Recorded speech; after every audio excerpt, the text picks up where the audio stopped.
views expressed on Talk Real Solutions, hosted by Tyrone Thompson at talkrealsolutions.com, are the views of Tyrone Thompson and do not reflect the views of talkrealsolutions.com, YouTube, or etc. The content here belongs to Talk Real Solutions and its many contributors. Views and opinions expressed by all contributors belong to them and not talkrealsolutions.com or Tyrone Thompson, the host, or etc.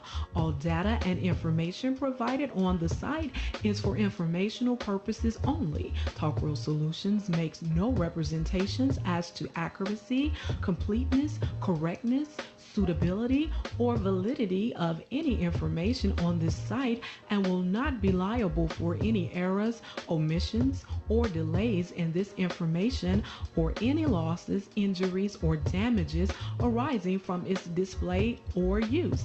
All information is provided on an as-is basis.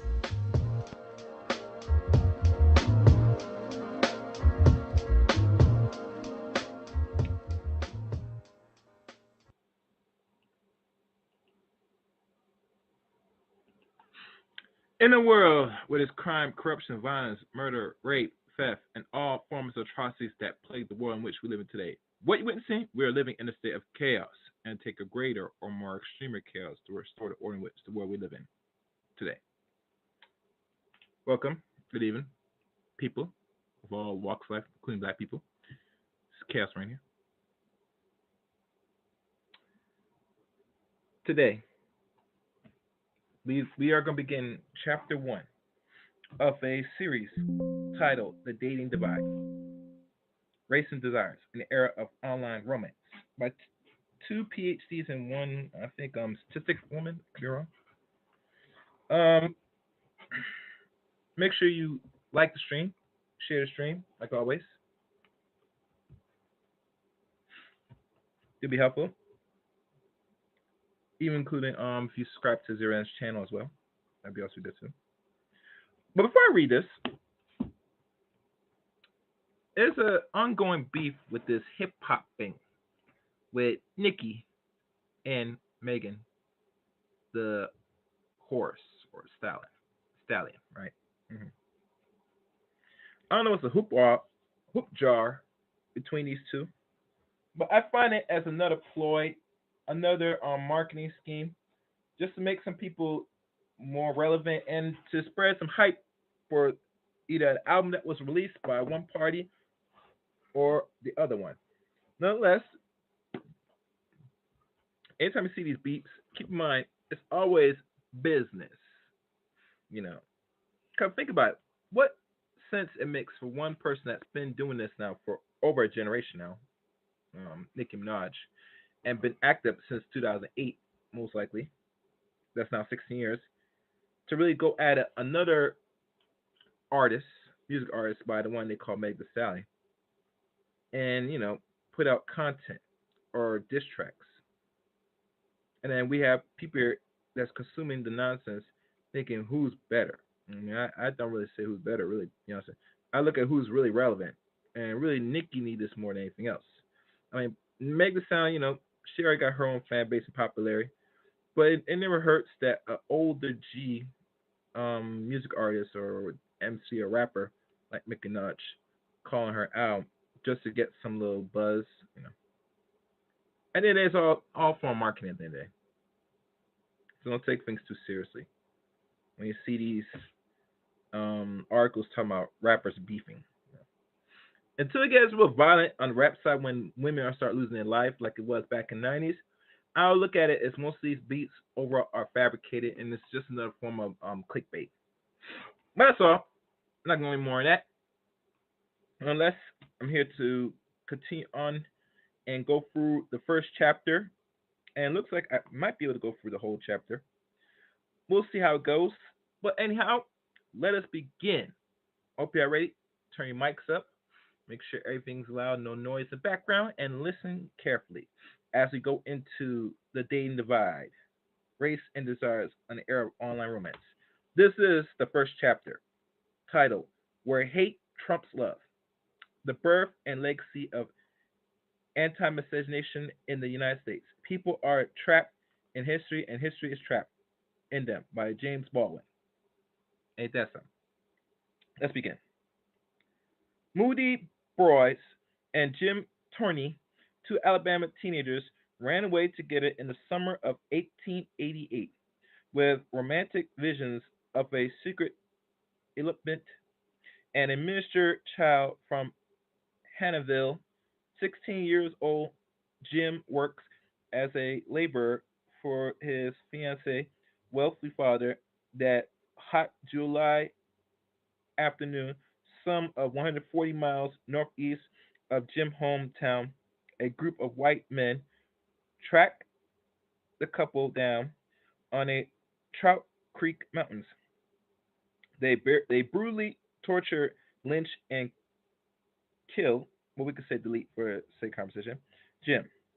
Mude, also 16, fought her captors with the fury of a tigress in the futile efforts to save his life.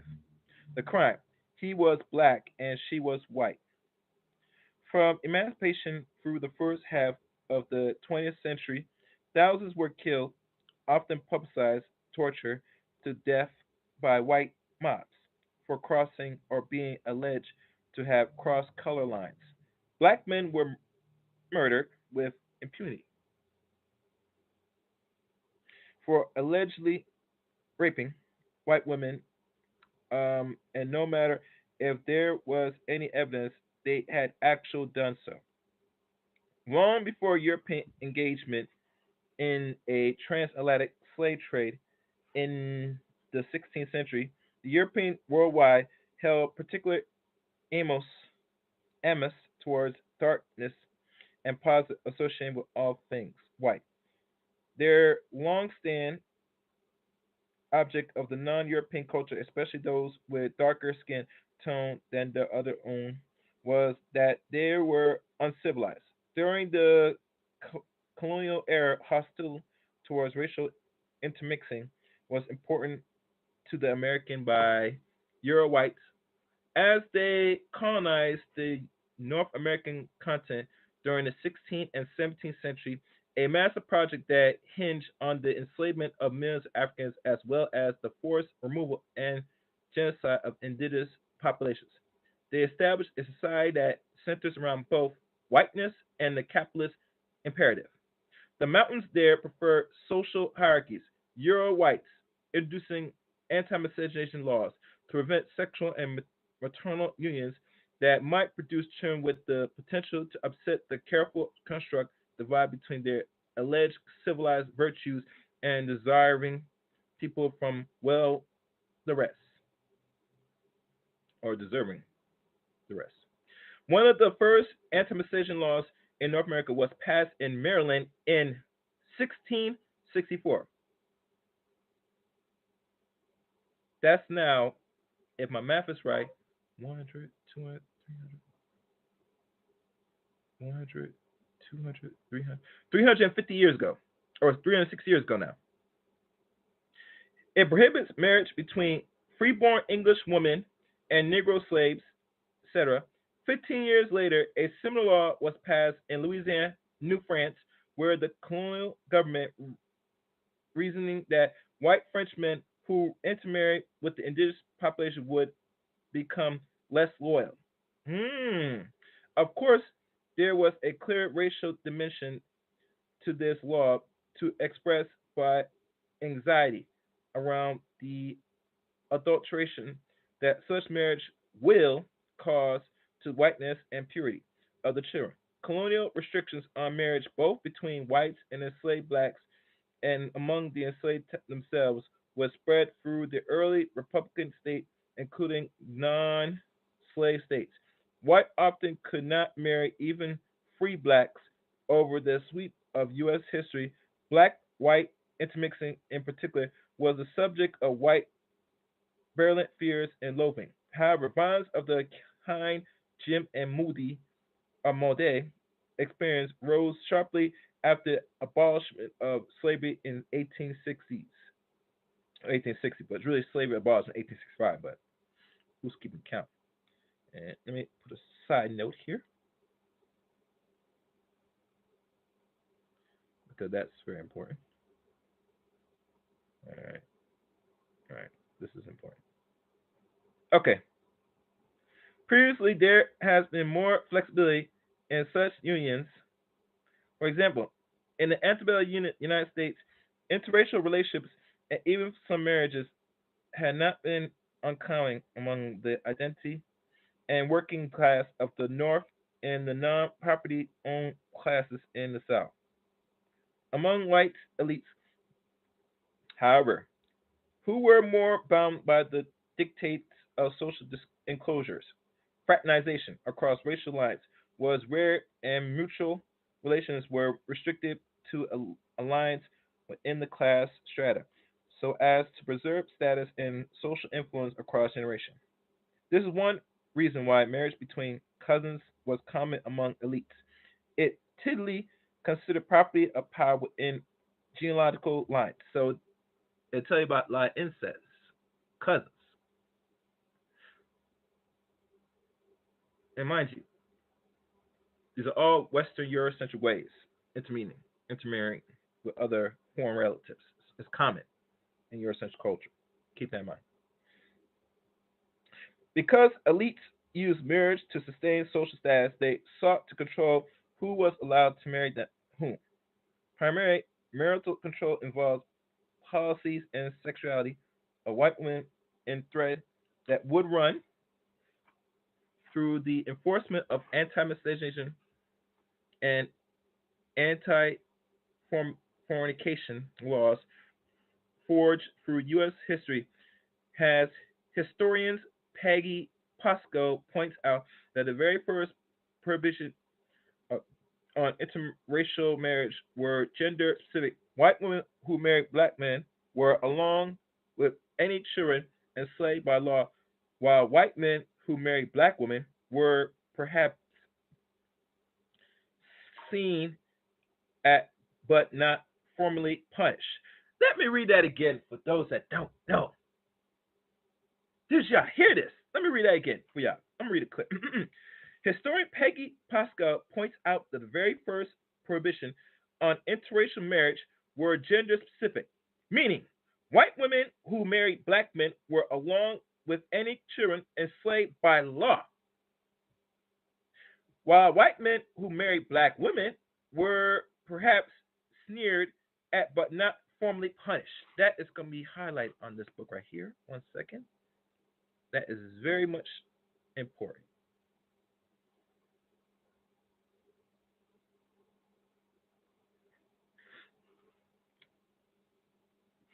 So where is it said about, if a European woman gives birth to uh, a non-white man, and not only that, there's some videos and films that show what happens when the Caucasian woman gives birth to, let's say, the seed of a black man.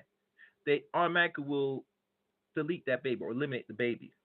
And there are films that depicts this. This is not fiction. This is actually true, and this is actual fact. But let's keep going.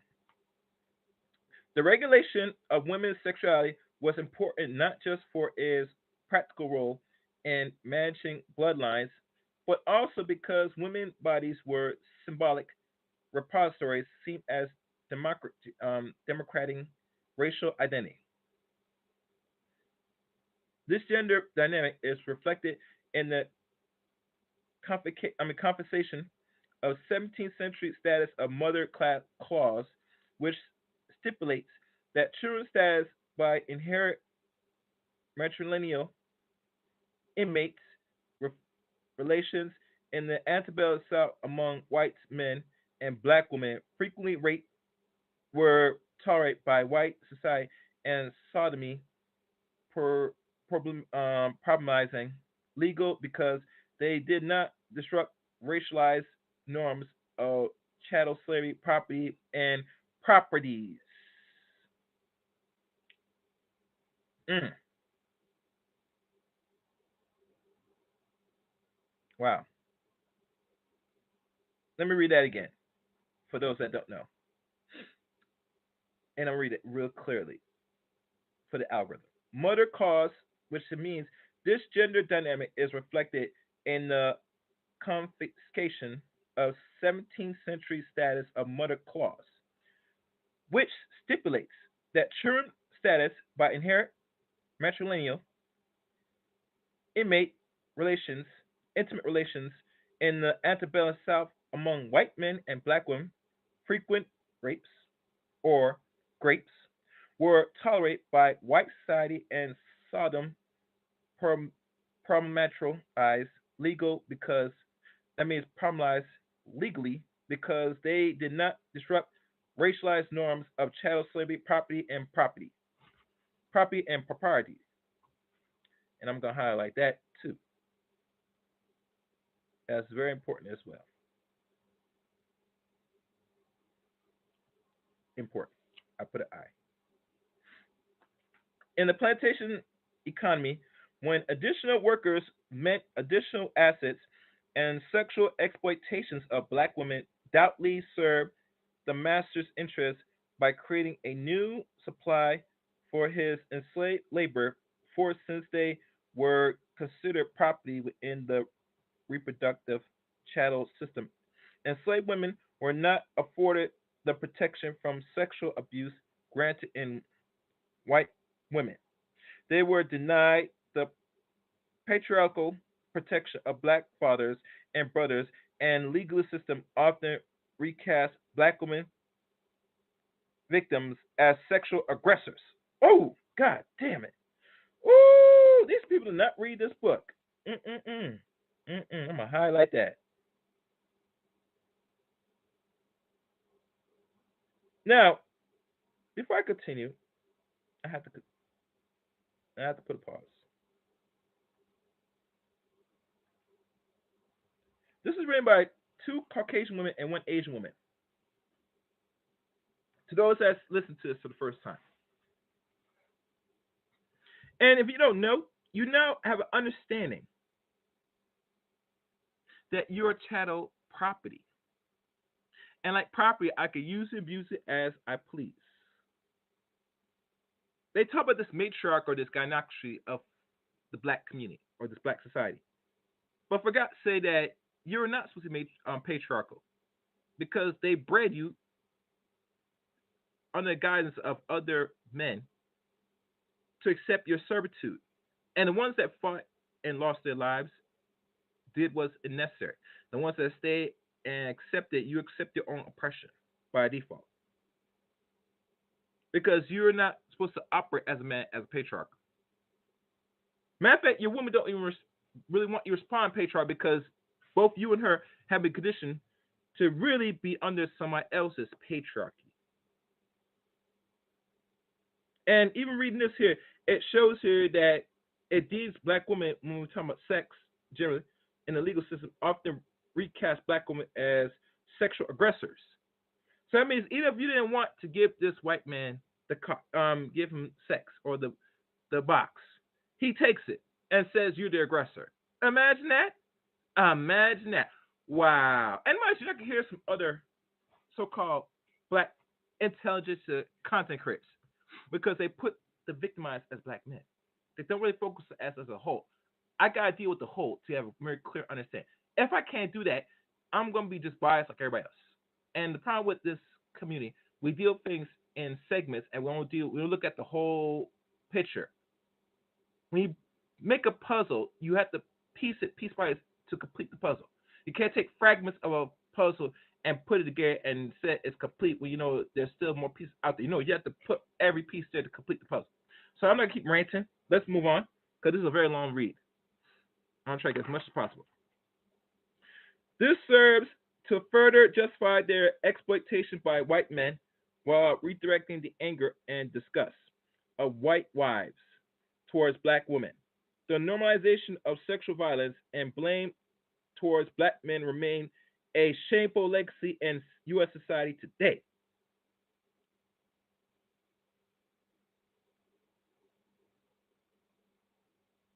Mm. Wow.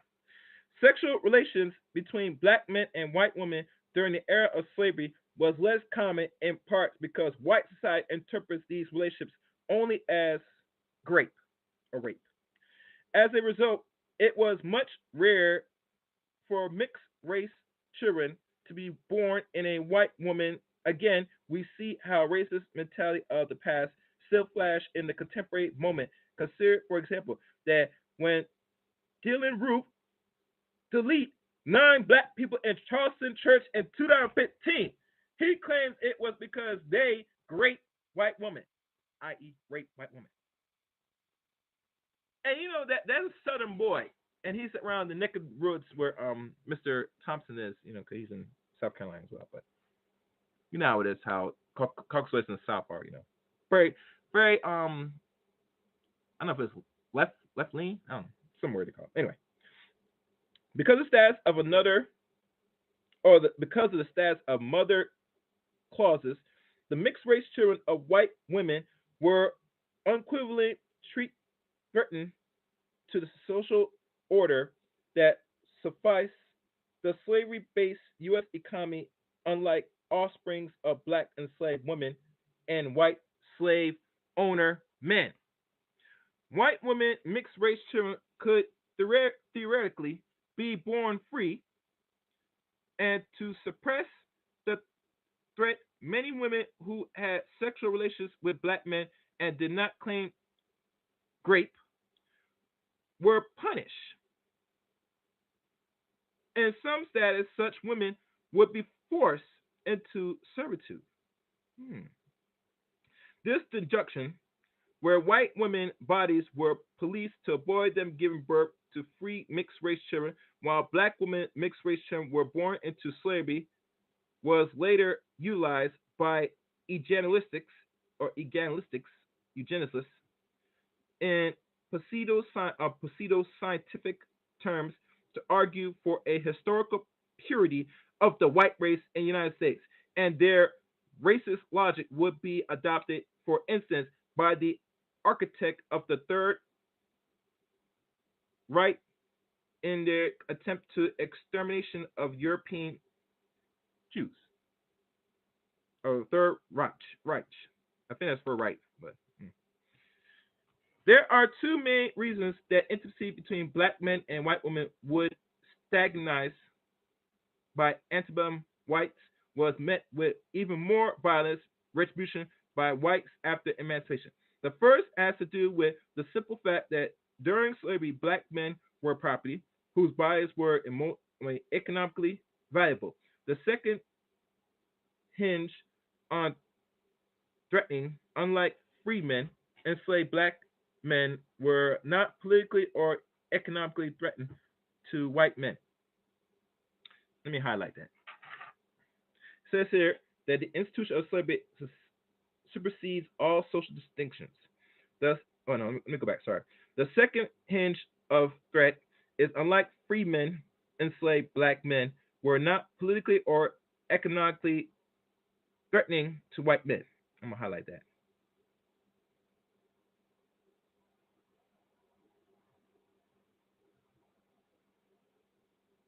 I'm gonna.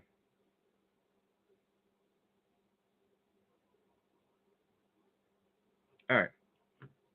The institution of slavery suspended all social distinctions.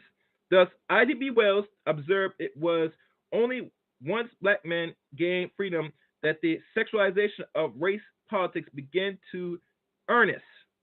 Whites had long ascribed sexual lunacy to black people by upon gaining their freedom, at least from the formal institutions of slavery. Black men in particular were recast as rapists actually, and super predators in need of violent control. Mm.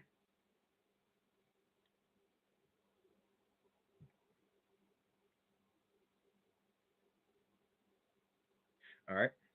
Following emancipation and the eclipse or the eclipse of Reconstruction, or the collapse of Reconstruction, reform, the saw, for instance, the rise of black elected public officials in the South, the scrutiny of black men interactions with white women reached new heights. After about 1877, regional anti-miscegenation laws proliferate, and any perceived breach of the social code could and often did result in the torture and deletion of black people. The trauma of slavery carried forward. Black women were systematically tortured through sexual assault. Black men lynching victims were frequently castrated.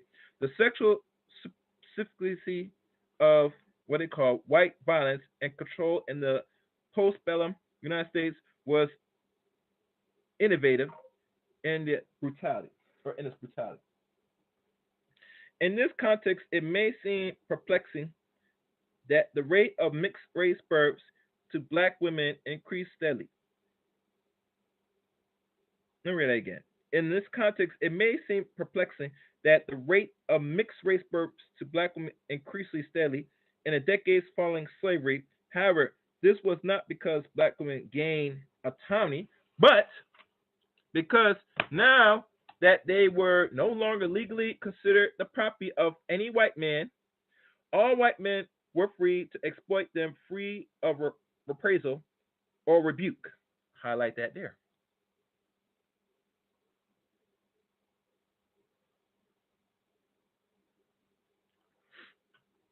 There was little protection of black Americans under Jim Crow.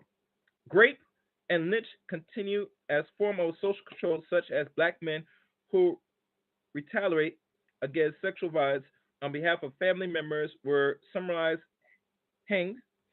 And in the classic book Caste and Classes in the Southern Towns, as published in 1937, John Dillard described how white men commonly lost through Virginia Virginia by having sex with black women to whom they saw themselves entitled. Meanwhile, the same white men viewed white women as chaste and virtuous in need of protection from black men. Let me read that again. Hold on. I like this book. Grape and lynching continues to as form of social control, such that black men who retaliate against sexual violence on behalf of family members were similarly hanged. And in the classic book Caste and Class in Southern Town, published in 1937, and that's a period right now. That's now, if my math is right, 80, might be 87, yeah, 80, 87 years ago. John Dillard described how white men commonly lost their virginity by having intercourse with black women to whom they saw themselves entitled. So they're entitled to the booty. And black women, you're gonna have to give it or they take it. That's how they think when you hear the word entitled. Meanwhile, the same white men view white women as chaste and virtuous and need to protect them from black men. So that they want to hoard all the booty and the pussy. Yes. Yes, right there. That's what you heard what I just read right there. They want it all. They're not giving up no free box or booty. What's theirs, and theirs. You try to get it, they're gonna think as an act of war, and they will take your life. They will take the booty from the black woman and dare you to take their woman's whatever they got. Let's continue. The twin fact of their economic dependence on white employers, and the controlled script that alleged they were both promiscuous and the rightful prey of white men have made black women and girls particularly vulnerable to sexual exploitation throughout much of the U.S. history, considering countries of institutionalized abuse. It is no surprise that the first lawsuit against sexual harassment were filed in 1970 by black women, and it was a black woman who found the Me Too movement up in 2006. What? I thought Me Too was at 2018. This is going on now 18 years ago. Imagine, you see, you know what'd be nice now that when you actually read the text, you get a clear, more coarse, real information through data and actually things that were actually documented by the years it happened. That right there makes a whole lot of sense. Since 1970, 54, I mean, yeah, 54 years ago, and from 2006. Now, 18 years ago, black women been always trying to find ways to get back at Mr. Charlie because Mr. Charlie was taking the thing or trying to exploit them sexually and they don't want it. Some give in and some don't. Let's keep real. Because in war, you're gonna do what you're gonna have to do. It's part of the game, sweetie. I don't like it, but it is what it is. Let's keep going. Let's keep going. And like always, guys, follow the channel, hit the like button, and leave a comment at the end of this video. All right.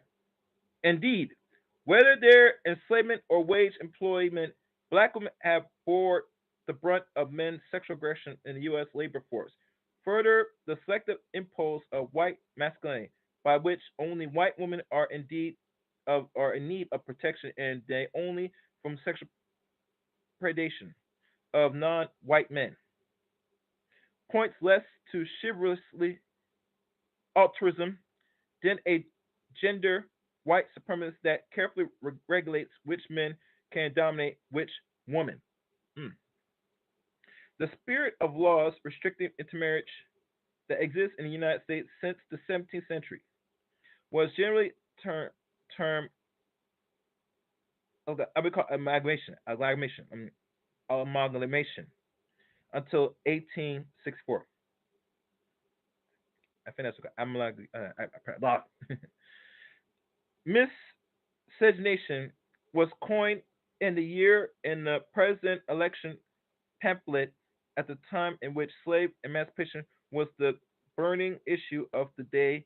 The pamphlet Miscegenation and the Theory of the Blending of the Races was written by two New York politicians who insist that an independent term was needed to refer to the mixture of two or more races. Amalgamation, the common word for it, also refers to mixing of metal, and so they combined the Latin word miscegery, the mix, and miscegenation, or what they call misere, mix with jeunesse, race, to develop the more specific sounding and inherent racialized term miscegenation. So let me highlight there. That's where the term miscegenation comes from,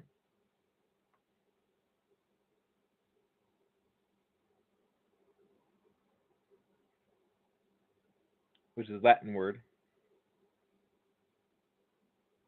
Hmm. All right, let's keep going. The term caught on rapidly. One appeared as a cautionary cartoon in a New York daily newspaper, which intends to straddle the horrified thoughts in or its depiction of a miscegenation ball at which white Republican waltz and otherwise intimise interact with black women. Fear of miscegenation were also rooted in questions of identity. At issues during the era of Reconstruction, historians argue was in fact African American identified itself previously blackness had been defined as unfree. The question of how former slaves and the offsprings would enter the national stage as free was a pressing concern for a white citizen whose identity had long been conflated with the ideal. And from 1860 to 1920, the patchwork of conflicting standards on racial identity emerged across U.S. states. Among the racial classifications and legislators hassled construct were mulatto, dehumanizing terms for individuals of mixed white and black ancestry. The derived from the word of mule, the offspring of male donkey and female horse. Quadroon, for a person who is one quarter black by descent, and octoroon for a person who's one eighth black by descent, and others. Each was the concept of high density, a way of making clear that mixed race person was decently non-white and therefore standardized. At the turn of the 19th century, the same people, or should I say same person, could travel to Alabama and be considered a mulatto but fully Negro in neighboring Tennessee.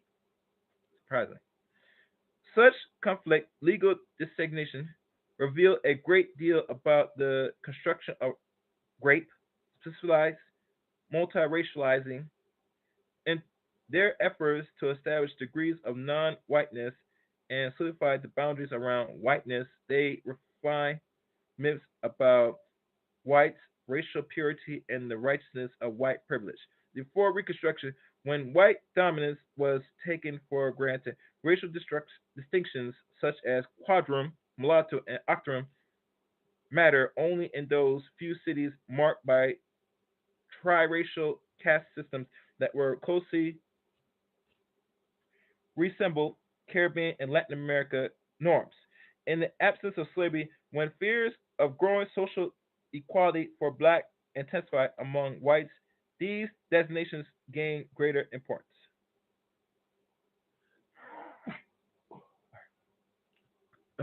All right. Miscegenation laws beyond black and white and the specificity of anti-blackness.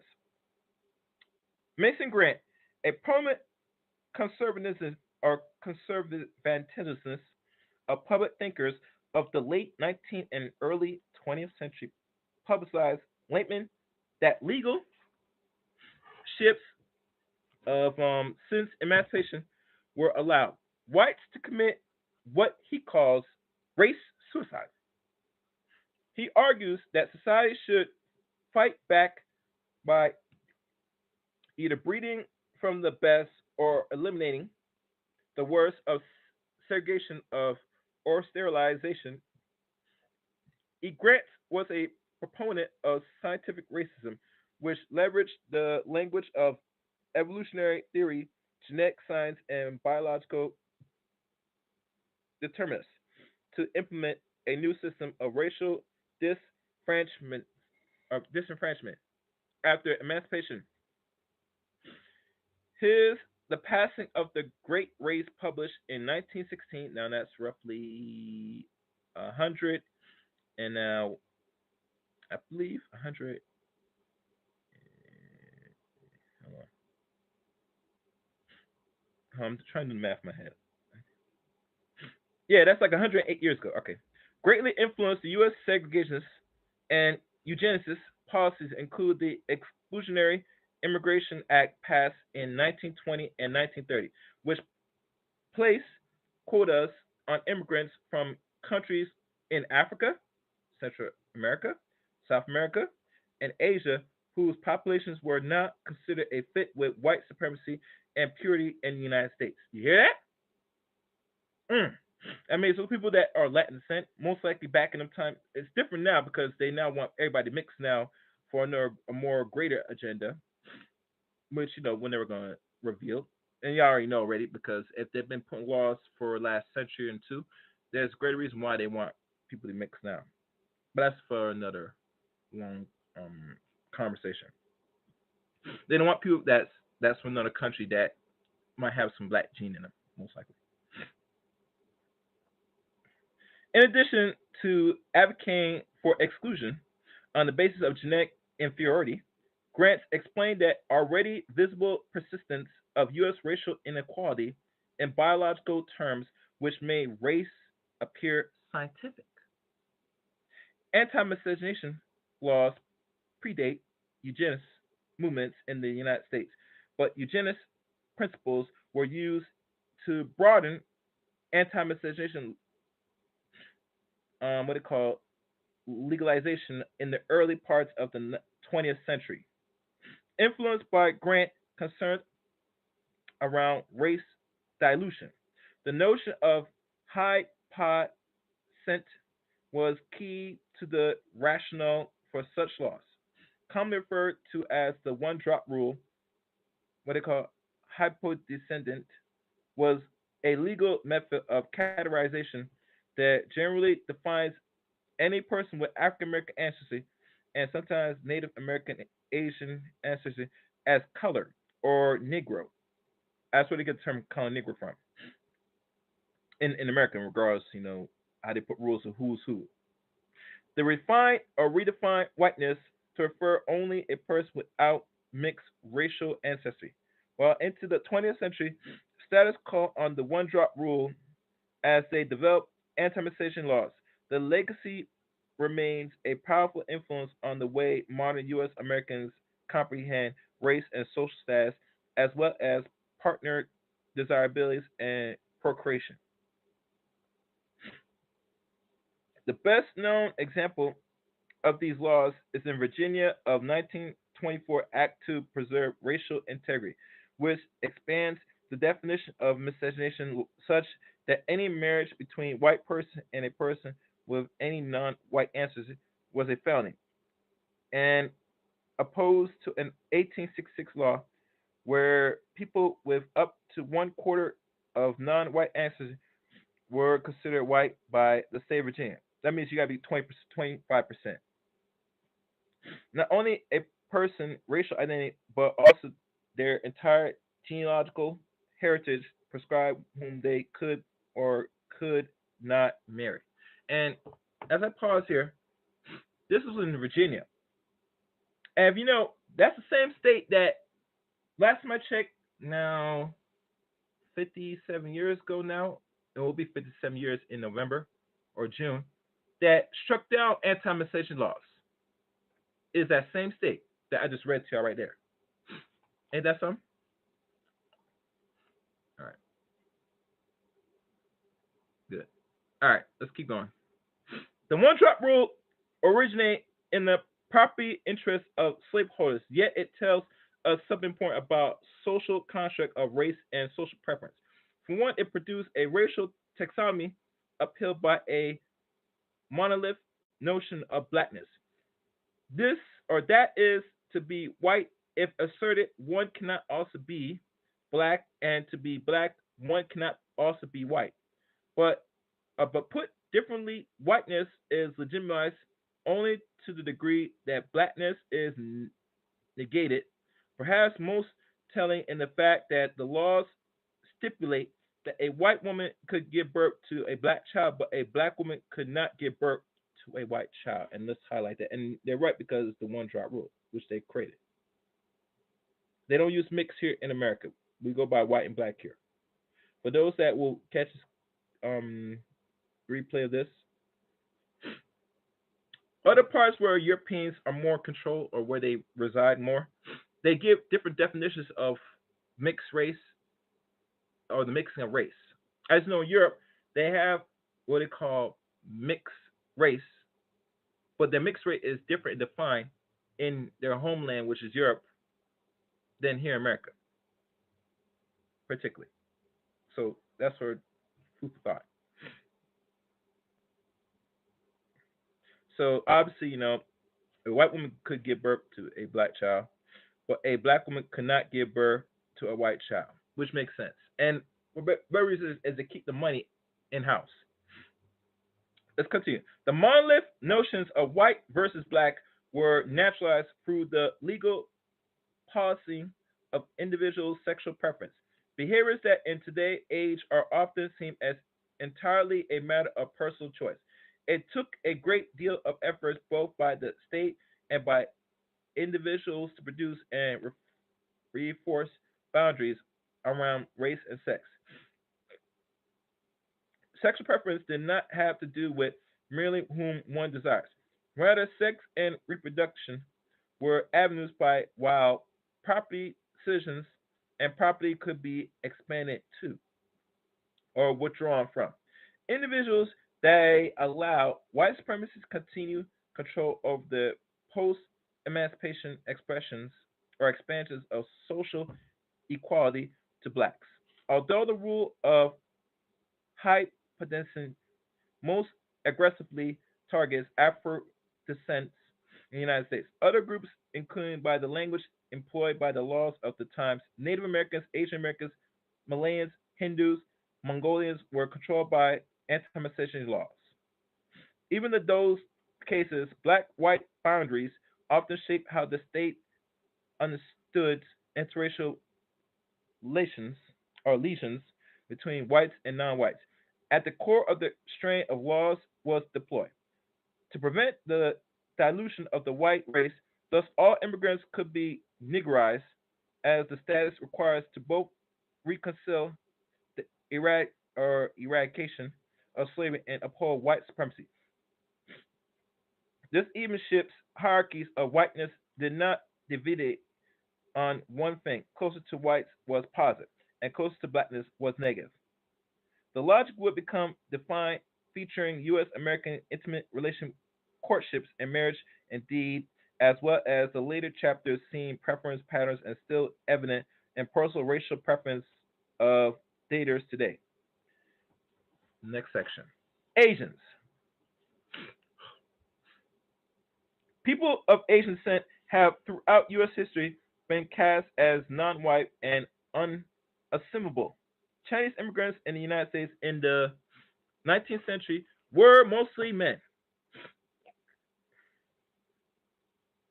Labor migrants who settled on the West Coast and took law, skilled jobs, agriculture, mining, and railroad constructions.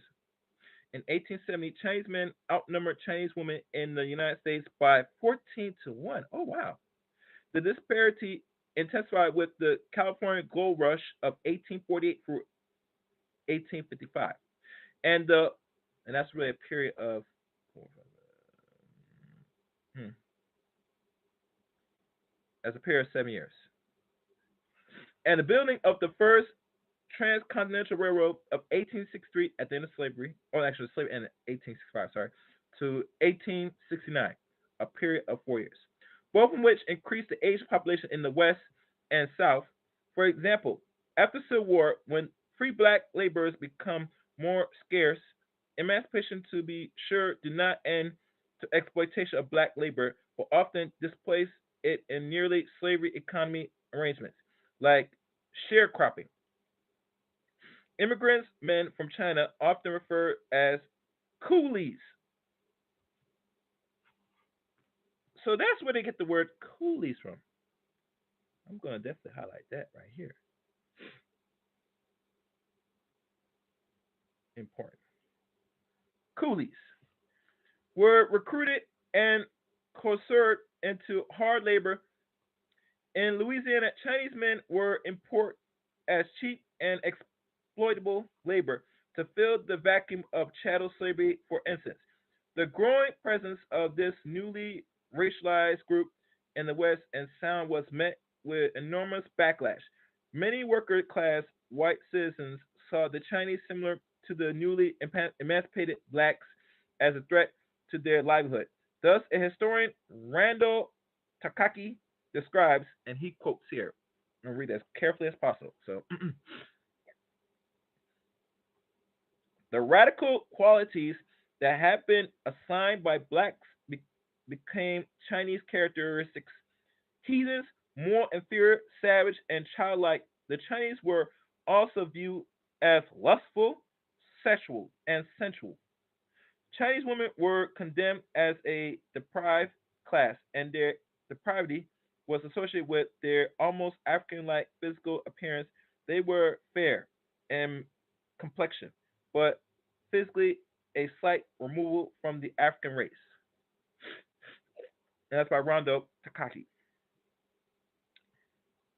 The existence of racial paradigm influenced by reception of immigrant newcomers. Although Asian laborers fueled westward expansions after 1850, Asian enslaved spring up in western cities such as San Francisco further aroused fear of any independent Asian takeover or independent of Asian takeover. As a eugenist, ideology aids the solidification notion of monolithic blackness. Eugenics, yellow pearls, disclosure construct Asians as threats to the Western world, particularly because most such immigrants were men propagandized, depicted as Asian men kidnapping and deleting or killing white women, often invokes biological threats such as disease or infections. Again, racialized fear bolsters by racist laws would become taken by granted by many white families affected societal notions of desirabilities over centuries. In response to xenophobia, the Navitas the Navitas backlash of whites, first state and then federal laws were intimate to block the entry of what they call unmensurable Asians to the United States.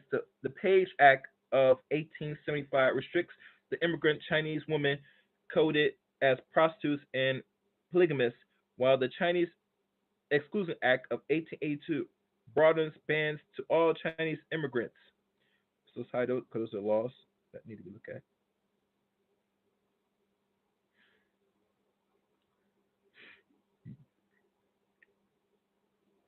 The first was named for the sponsored representative Horace D. Page, who states that the act would end the danger of cheap Chinese labor and immoral Chinese women. The Japanese would become targets for exclusionary laws almost as quickly as the beginning of immigrants to the United States. The 1907, which is now I don't know, 100 and actually 100 and 117 years ago, gentleman agreement between the two countries required the Japanese government to stop issuing passports to immigrants if the United States allowed Japanese Americans to the right to family reunification, enforcing prevailing notions that the racial and ethnic hierarchies many states extend that enact new anti-miscegenation prohibition to include Asians, Hindus, and Filipinos in the decades after the Civil War. Notably, the explicit gender component of the Page Act returns our attention to gender racial construct being leveraged by whites. Combining these acts and restrictions of reproductive freedom by Asians by ensuring that availability of the nurtured Asian male labor force that could fill temporary demands but discouraging permanent settlements and the emerge of Asian American families. White men were prohibited from participating in intimate relations with Asian women by law and by legal inscribed construction of Asian women as a threat to the white Asian bloodline. So it says illegal inscribed construction of Asian women as a threat to white American bloodline. Yeah, because mix with the Asians, you're gonna mix in your bloodline. Yeah, makes sense. Nativists during the 19th and 20th century warned that miscegenation was inedible inedible should the United States allow any Asian immigrant. Ironically, the situation, fear, and controlled by the anti-Asian backlash actually results from U.S. policies, which necessarily results in an extreme sex ratio imbalance among Asians in the United States. Offspring of Asian whites and unions were often referred to as Euro-Asian and represents the media of problematic half castes who threatened the nation's development. In 1890, the Harp Weekly article reads, around the gutter, playing the terms of equal with the other gents may be seen a few boys who feature betrays their mingling blood. Many of the Chinese, however, unable to bring their wives from the Flory kingdoms, have intermarried with the Irish. Whether they prefer Irish or are unable to win, other women or no consider or no outsider can say, but it is fact that nearly all the women who have married Chinese men here are what they call hibernating or hyper Asian and Irish Catholic organizations or hypernation. I think that's how they pronounce it. But anyway, Eteros frequently invoke the spectra of half caste and half breed, and the 1907 Expatriation Act threatens that white women who marry not only Asian but any non-white men with the forfeit of their citizenship, will forfeit their citizenship. Wow.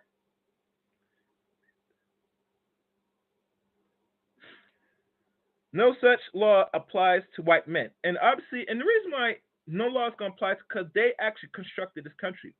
They didn't really build it, but they were the head front and the ones that organized the country while let other people build it for them.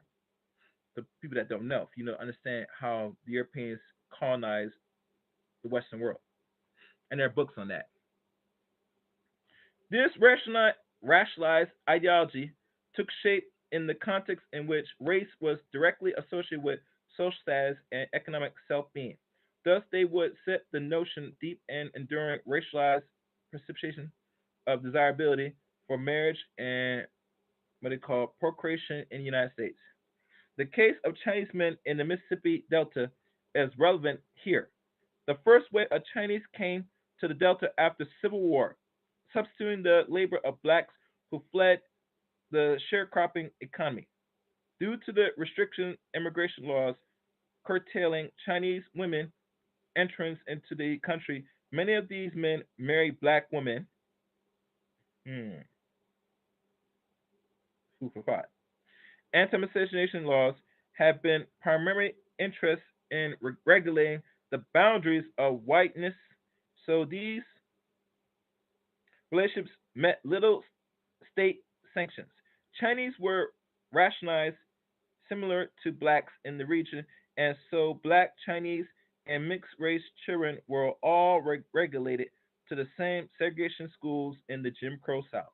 No surprise. Eventually, many Chinese began to engage in what Vela Bash Theater or Trader referred to as an ethnic project. The attempt to construct high place for one group on the racial hierarchy, to distance themselves from the bottom rung of the social hierarchy. The Chinese began to avoid the grueling works of sharecropping and instead open shop in black neighborhoods, which they always do, because they can't open. You don't see a lot of open in there in white or other communities that are mostly predominantly white. They will open in the black neighborhood because they're going to take money from your black blood. That's just final. They sought alternate schooling arrangements for their children, raising funds to fund a Chinese Baptist mission school in the Delta in 1936, which allowed them to bypass place their children in segregated schools with black pupils. Then the Chinese community began to more what they call stringently police Chinese black illusions through not Chinese relations with working class white women who might help Asians scale the racial social ladder. Mm, illusions. The enforcement of anti blackness among other non white groups is a stunning testament or tenement to a promiscuous white supremacist that has marked the U.S. history since the start, or its start, and it continues to influence intermarriage and race relationships today. Next, Latino or Latinas. And what I'm reading, guys, now it's going down, breaking up from the blacks to the Asians, and now we're going to deal with the Latin American people, or the term Latinos or Latinas.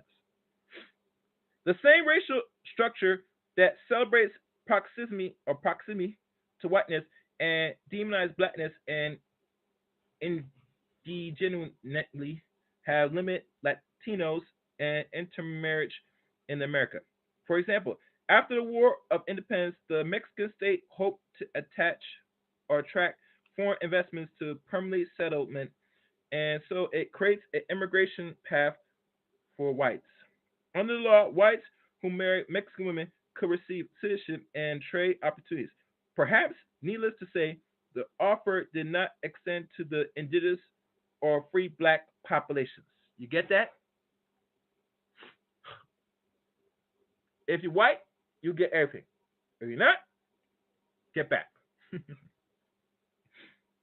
After a decade of clashes between Mexicans and U.S. settlers in Texas, the Republic of Texas achieved self-government. The Republican land policies drew from extant racial hierarchy by which only Texas, hold on, Texas whites or Spanish Mexicans households head could purchase land, and even then, only if they could prove that they possessed no African or Danish line lineage. No, so you better not have no black if you want to possess any lands. Any black, so it goes back to here. It's bad to be black back then, them times, even now, because all of it is a form of keep you in a class system and possibly permanent class system.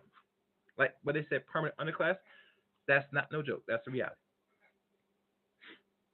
Before I continue, let me do this. Make sure you guys hit the like button, share the stream, all that good stuff. You get me? Share the stream, all right? Okay.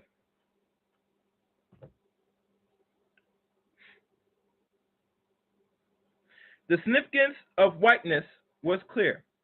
Joe Maria de la Graça, when he petitioned the Republic of Texas court or land, he states that he was of Texas parents and is a free white person in Spanish and not of African blood. As the Republic of Texas represents the combination of Anglo-Saxons' beliefs in the racial inferiority of Mexicans as a result of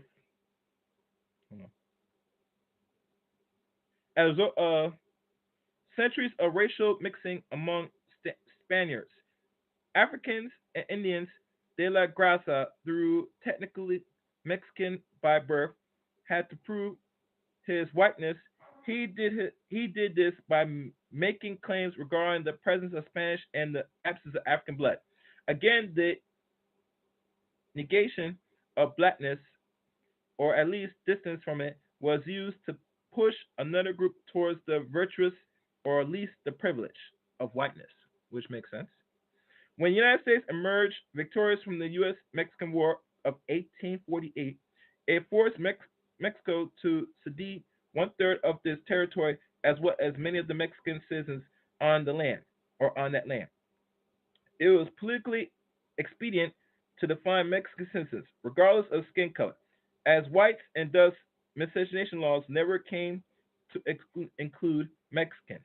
Nevertheless, intermarriage between poor Mexican men and white American women was informally policed. White social network saw Mexicans as mongrels, presumably due to their mixed racial ancestry. So while they had been given white status by U.S. law, Mexicans' ethno-racial identity emerged as a multifaceted identity. In daily life, most Mexicans were often identified as non-white, and while only Spanish descendant elites were recognized as whites. Mm.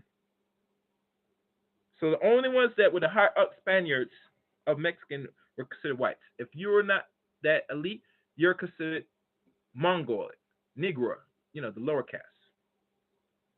Upon Texas statehood in 1848, those hierarchies, racial dynamics caused interracial, intimate relationships to play out deeply gendering ways. Wealthy Mexican landowners, eager to see their families climb the class and racial hierarchy, regardlessly emphasized their Spanish origin and to attract wealthy white men to marry their daughters. Other Mexican men and women, those who did not have resources that interest whites in this way, were rarely afforded a white racial status in practice. So if you're poor, you're not being considered white around that time. Like Asians, exploit to help supply or supplement the lost labor of black poor Mexicans of indigenous and African descent suffer racialization and labor exploitation. They were frequently recruited to substitute for freedom's labor on farms owned by wealthy white Anglo and white Mexicans. In the beginning of the 20th century, industries and what they call agribusiness leaders eager to maintain a flow of cheap labor successfully loosened Mexican immigrants on the claims that they were bird of passage, that is, temporary workers who pose no threat to the racial hierarchy of the United States. For example, in the midst of the nationwide campaign against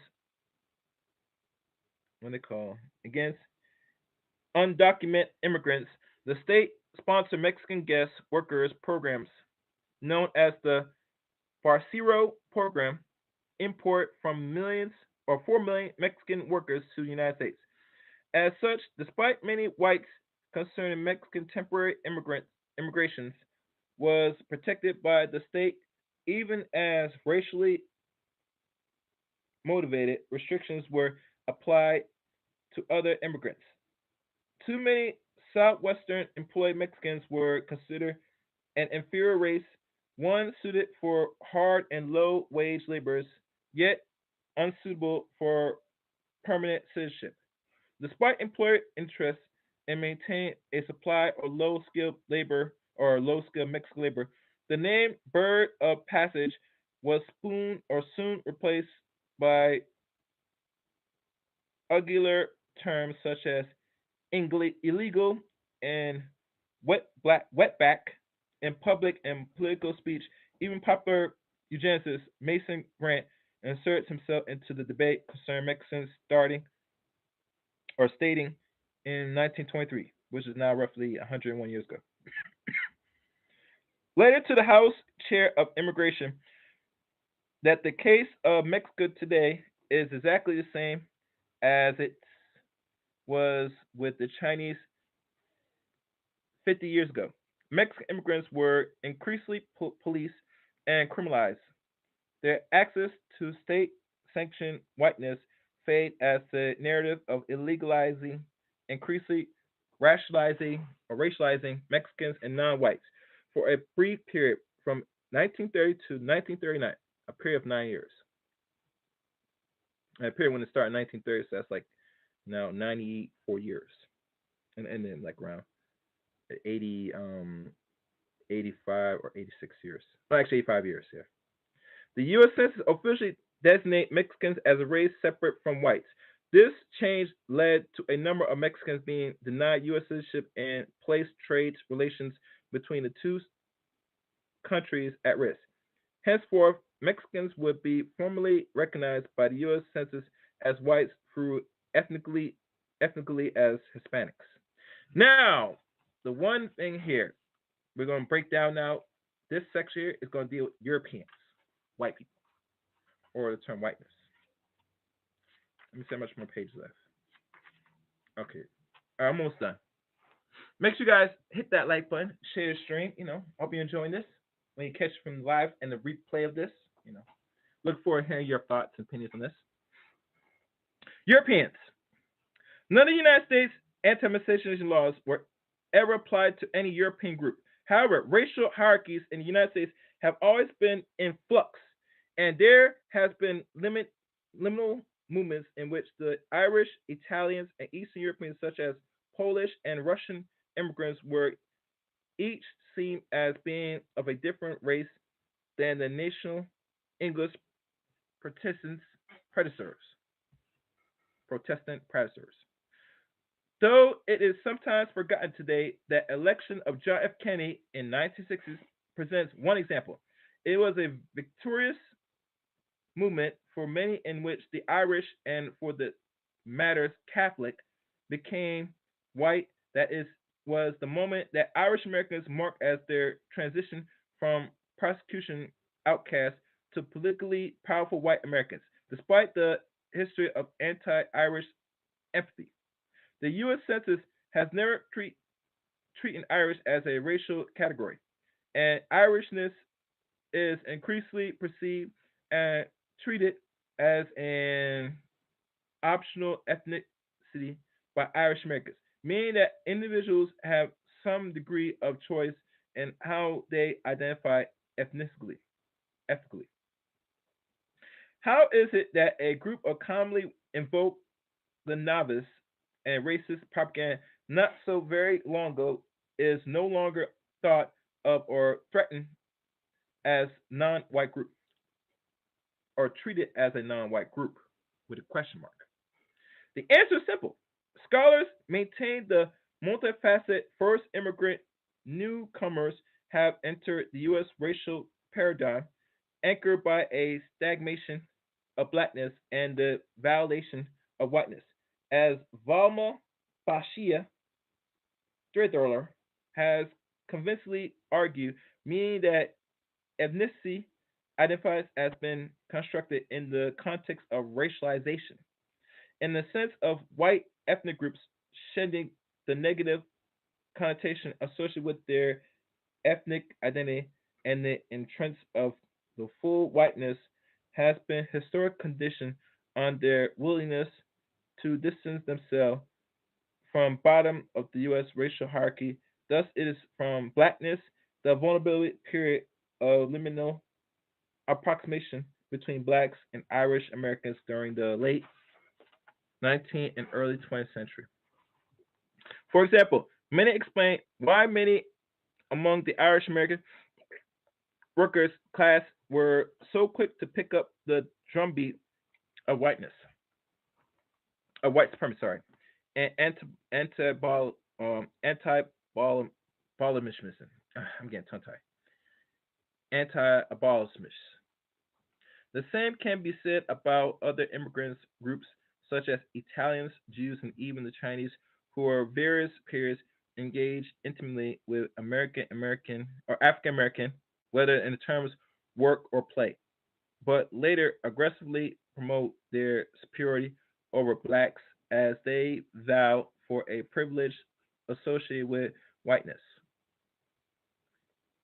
The anti-blackness can be seen in the way of other European groups also shed their non-white status in the early 20th century. For example, white Southerners saw Italians as both similar to African Americans and as racial middle ground, mainly from Sicily.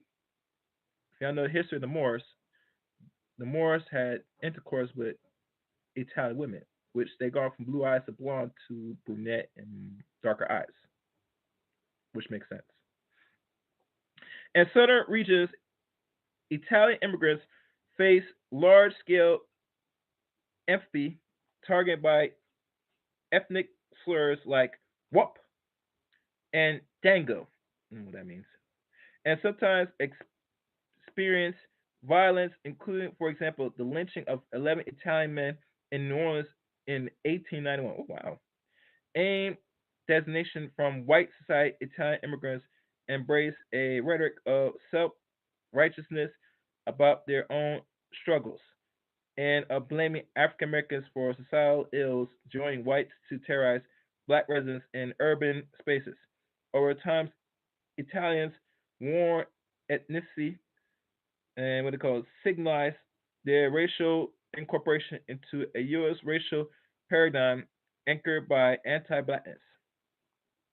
Immigrants' laws also play a role in constructing those racial hierarchies instructed by white supremacists and creating the scaffolding through which it would be propped up. They influence ideas about who one could or should marry as they built racialized preference and anti-blackness into the very architect of the nation. The Immigration Act of 1924, which is now 100 years now, ironically, reconstruct a variety of national categories and have previously not been considered discrete or natural units of classification before 1924. Aside from several rationalized exclusions policies, like those targeting Asians, immigrants, border control was barely a legal concept and policy. For example, immigration was altogether unrecorded by the U.S. Census before 1820. So they didn't start really document till almost now 100, yeah, 100, like almost 200 and 204 years ago. So let me highlight that. All right, yeah. I'll go back to that. Immigration was not recorded until 1907. Well, actually, until 1907, actually. So that's like over 100 some years ago. 107 years ago. And politically defined nations status were not commonly used in formal classification systems, but in the Immigration Act of 1924 introduced the social and political concept of national origin or national origins, as well as the quota system stipulating the number of people who could immigrate to the United States during a given year. African descent resi- residing in the United States by 1890 were not even considered in the calculation. So they didn't consider these people, black people in general, African descent, actually reside in the United States by 1890 were not even considered in the calculations, as they were imagined as having no country of origin and thus were not legal considered immigrants. So I think they're talking about the slaves that were here, that they were here and they were put in slavery and they were released back in 1865. Because I don't think they're talking about actual Africans. They're talking ones that they had enslaved here, they did not even consider an origin or classifier. That's what I'm getting off or getting from that sentence. I could be wrong, but that's what I'm getting. An extension of the Chinese Exclusion Act of the 1924 Origin Act exclude all immigrants from Asia with the creation of the Asiatic Burial Zone, which stipulates that Asians were ineligible for citizenship. As a result, racial exclusions and immigration laws, like anti-miscegenation laws, would have powerful repercussions for how race, cross-racial intimate relations, and institution of marriage would involve. Indeed, the quota system in 1924 also codified people from all European countries, regardless of quota status in the case of Eastern Europe. As officially whites include those who have been and often continue to be unofficial racialized as closer to non-whites. So those are the sections between Africans, Asians, Latins, and Europeans. You might have to go back and re-listen to this part that I read. So let's move forward. World War II and the War Bride Act of 1945. This is a good one. Although racial ideals and unpin how intermarriage is understood in the United States can often be tied back to how status and federal governments codify racial subordinate, such regulations also occur beyond this country. Borders, one important example is the massive deployment of U.S. military during World War II, which result in a large number of interracial relationships between U.S. nationalists and foreigners. These influence important shifts in ideals about interracial marriage, particularly as regard to intermarriage with Asian women.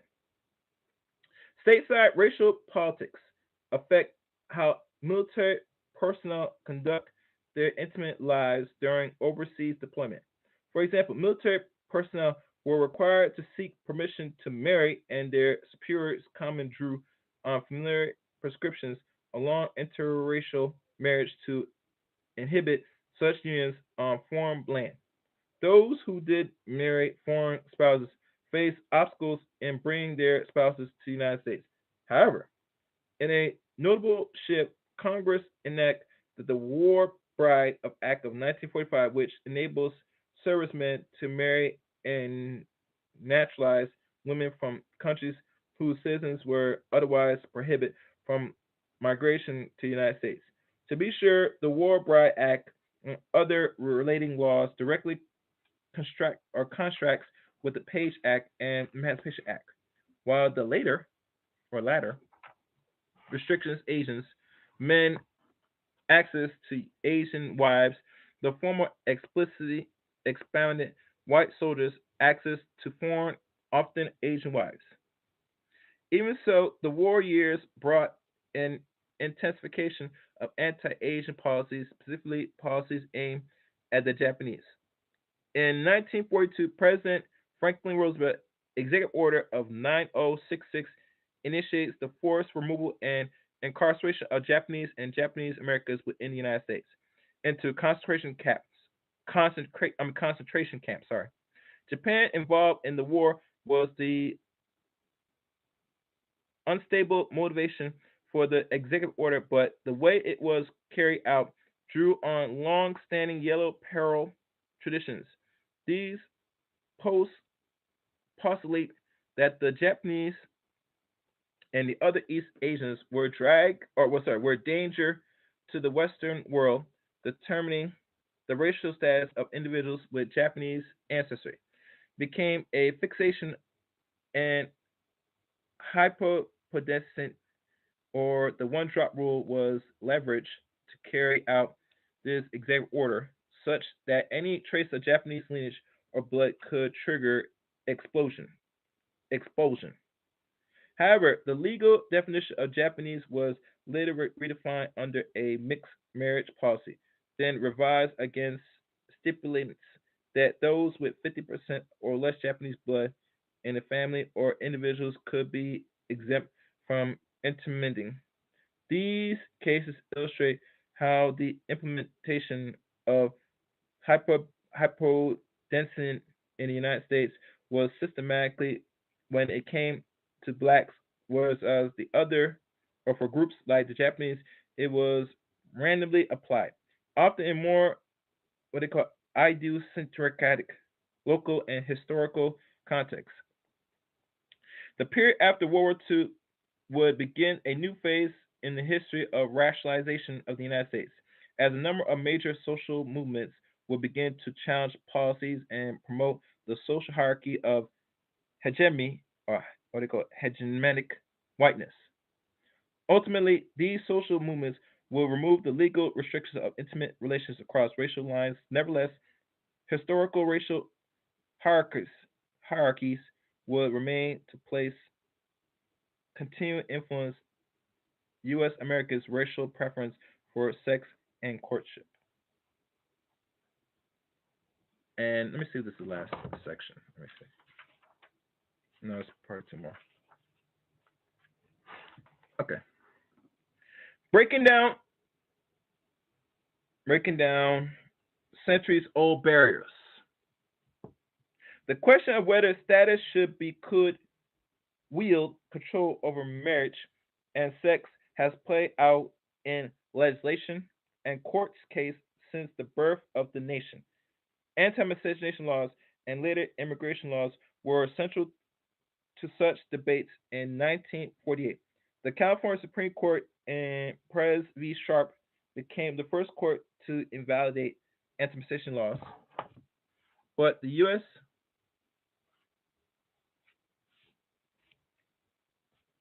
but the U.S. Supreme Court was the only government body that could invalidate anti-miscegenation laws nationwide. Invalidated. Okay. Civil rights activists were well aware that anti-miscegenation laws were pivot to uphold Jim Crow, yet they engaged the issue with more caution than other issues, such as housing, education, voting rights, and employment. The landmark case and that rules school segregation policies unconstitutional. Brown versus Board Education, for example, was decided in 1954, now roughly 7 years ago. Oh, and another thing, Oprah Winfrey's birthday was this month. I think it passed away. I don't know if it's the 20th, 24th, whatever. She turned 70 this year.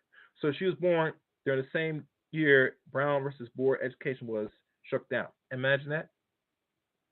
Let's keep continuing. It would be another decade before the U.S. Supreme Court took up anti-miscegenation laws. Why did it take so long? And it's going to go down and break down why it takes so long for those that know. So pay attention closely. Make sure you have your notes on for this one. You might have to rewind this back. Back in 1944, in the now classic An American Dilemma, The Negro Problem and Modern Democracy, Swedish economist and social commentator Gunnar Madral observed a paradox.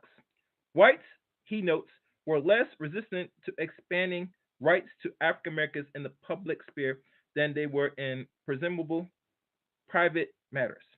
They put their highest priorities on maintaining the bar against intermarriage and sexual intercourse involving white women. Keep that in mind. Majoral observation points to the singular importance of intimate relationships, particularly those surrounding whiteness and blackness, to the U.S. racial policies and racialized social hierarchies. It also points to the reason why, during the 20th century, activists, political strategists prioritized pursuing cases of racial injustice in areas such as housing, voting rights, but involving pursuit of laws against intermarriage. Once Brown versus Board Education outlawed segregation schools in 1954, listen good, it became more likely that anti-segregation laws could be dismantled. Let me read this again for those. And mind you, that was Eisenhower. No, is it Eisenhower? He was the president at the time that removed the education system between blacks and whites 7 years ago. Now, rumor is the reason why he did because he saw what happened during the days of Nazi Germany, and the what has happened to the Jews that made his to make his decision start making whites and blacks more comfortable with each other. That is what I heard flowing why he did what he did and started take precautions now to start making this country accept and be accepting to other race and stop with this separation. That's what I've heard. That's what I'm getting. But like I said, that's just me. But let's keep going. Well, I'm gonna read it again for y'all so y'all know.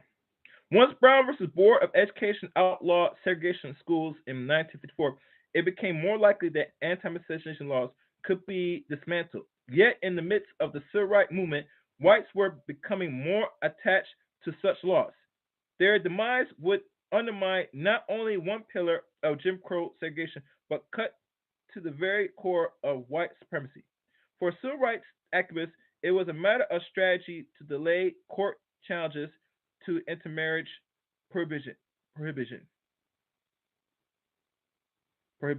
Actually.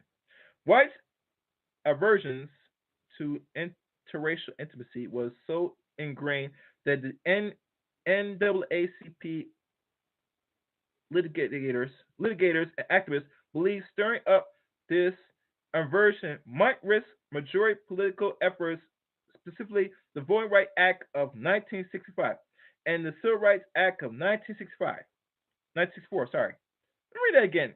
I want that to be clear for those in the back.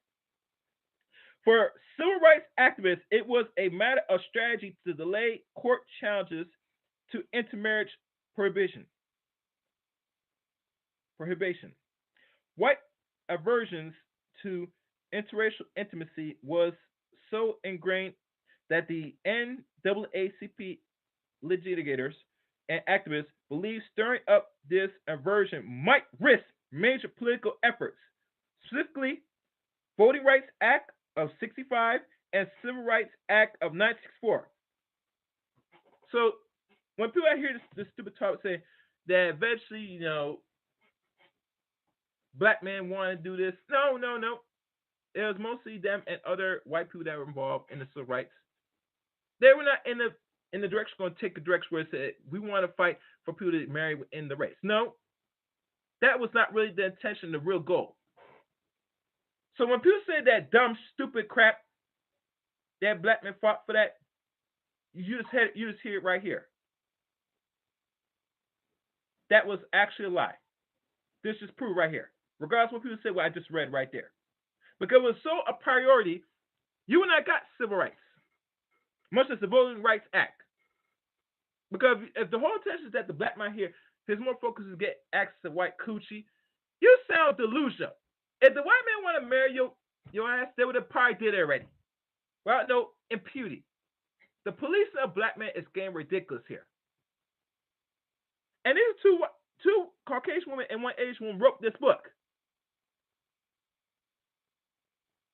Now I'm gonna take the word for you dumb chicks, or I'm gonna take the word of people that did the fucking research. Let me continue. Come on. Let me continue. I gotta let that out because it now makes sense. A lot of sense now. Anyhow, in maintaining nearly a third of states with anti-miscegenation laws have repealed them by 1963. The state of Virginia, however, was its own domain.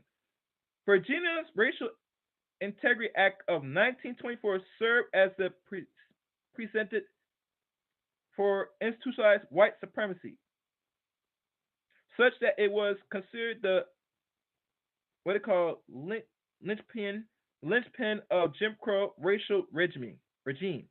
That is, Virginia was a symbolized and politicized or politically important state for civil rights activists as well as those invested in the racial status quo. So the state of Virginia is not just a regular state. And keep in mind, Virginia, just like New England, were the first settlers that started colonize America. And matter of fact, that was one of the few states that brought in slaves to start auctioning African slaves in the state of Virginia of 1607. So that's why Virginia is a very important state. People that live in Virginia, you're in the pool of history of the origins of America. Not from the white supremacy perspective, but how America in its inception began. Let that sink in. Just let that sink in. Let's continue. On June 2nd, 1958, some 4 years after Brown versus Board of Education, Richard Loving, a white man, and his black Native American partner, Mildred Jeters, drove from Virginia to Washington, D.C. to marry. Their marriage was used as a grounds for their arrest, and the couple was formally banned from the state of Virginia for 25 years. In 1964, 6 years into their exile, the Loving filed a motion to appeal with the backing of the American Civil Liberty Union (ACLU) to initiate appeals was dismantled or dismissed. In 1965, the Virginia Supreme Court of Appeal also turned it away upon the Constitutionalist of Virginia of 1924 Racial Integrity Act and refers to it in 1955. Decisions in Nave and Naima, or Nema B and Nama, which upheld states' efforts to preserve the racial integrity of the citizens and to prevent the corruption of blood, a mongrel breed of citizens, and the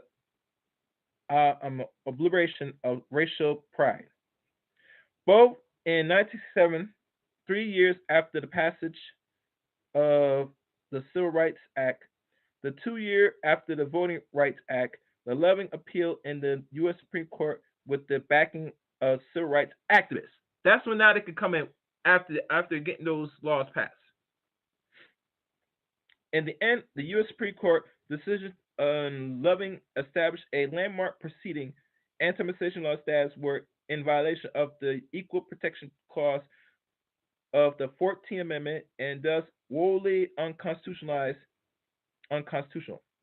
The extension of protection into private domestic spaces racialized the Southern racial regime, which utilized families and personal relationships to promote white supremacy. However, one of the key implications of these decisions would be unrealized for some time, as the courts were actively striking down laws that the centuries had allowed racial preference in the public sphere. The Loving ruling asserted not only that racial choice in the private sphere by permitting, but that from a legal perspective, it was conceptual logically that the rare of one's most intimate partner was a matter of personal preference. And let's see, it's the last section to wrap up this chapter. The legacy of anti-miscegenation laws. Loving in Virginia, along with Voting Rights Act of 1965 and the Civil Rights Act of 1964, which now is considered 6 years old, Voting Rights Act now 59 years old, occurred in the context of the United States absorption of political colorblindness. Thus, its success seemingly represents a contradiction. The case determines that the state had no role in regulating the private sphere and its colorblind logical paradoxical made impossible to discount discrimination occurring in the private sphere. That is, if the racial state legally transforms into a colorblind one. Personally rationalized preference were deemed legitimized or at least beyond state purview. For centuries, the state had told people which sexual relations were permitted and how to interpret those intimacy relations by loving West Virginia. Could undo those laws, but it could not undo the social reality and hierarchies that were now associated with interracial intimate relations. In other words, by the time of this legal decision, the work of the court's officials, eugenicists, politicians, law enforcement officers, families, and what they call vigilant citizens who together enforce racial separation around sex and marriage had already been or have been done. The social facts of race and racial preference have been solidified and reproduced by individuals through the what they call coordinates or quotation politics of everyday life. Within the private sphere, a space now legally marked by the liberal right of choice, racial preference was anything but a public matter. Another half century later, individuals, stakeholders, thus in retail agents, homeowners, employees, educators, legal clerks, cannot explicitly invoke the language of racialized personal preference.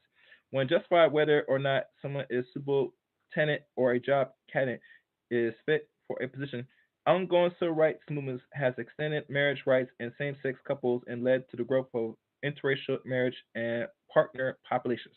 Yet racial prejudice and violence endures when the Alabama and South Carolina decide to remove their vestigial legal status against intermarriage from their books in 1998 and 2000.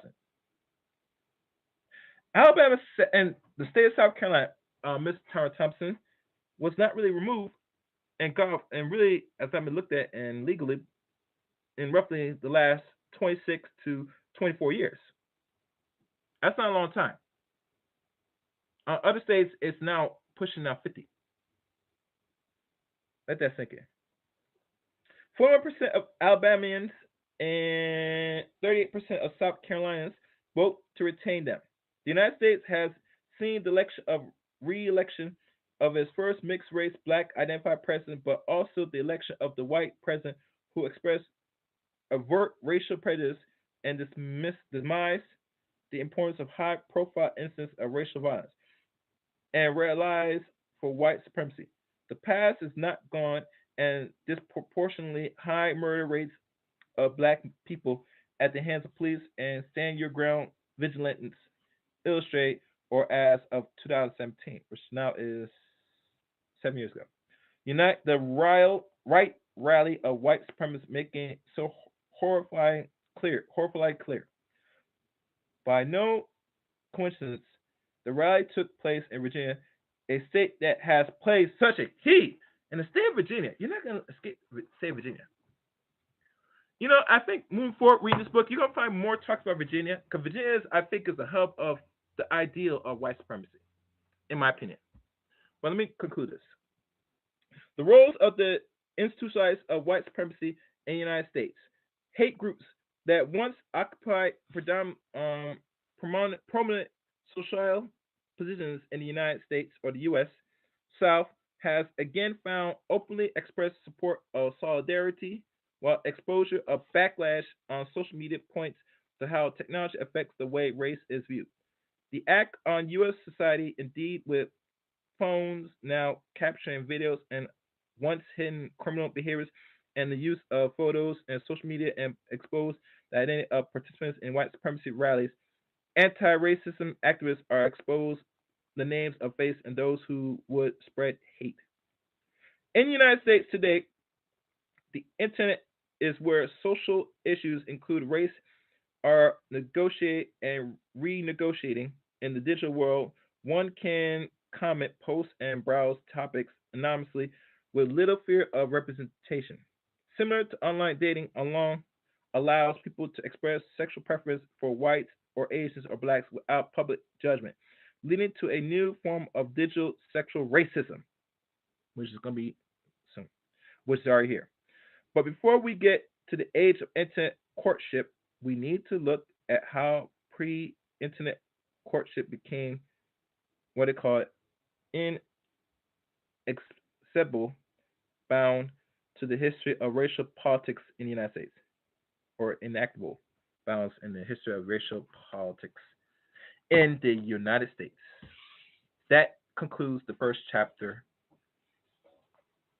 titled Where Hate Trumps Love. This is the dating divide, race and desire in the era of online romance. So that's it. That concludes this chapter. I hope this was very helpful, very useful. You hear first how it all came about. That leads from the past and now the future, not the present, because the present is still ongoing and the future is very uncertain. Now we're gonna go in the next chapter, we're gonna go into this same with the internet and how now we look at the internet finding love, finding mates is now a form of what they call it, courtship. Um, for those that's listening, thank you for listening. Wait, actually, before I conclude, no, I'm going to conclude. Um, but thank y'all for listening for today's stream. Tune in for the next live stream. Till next time, take care.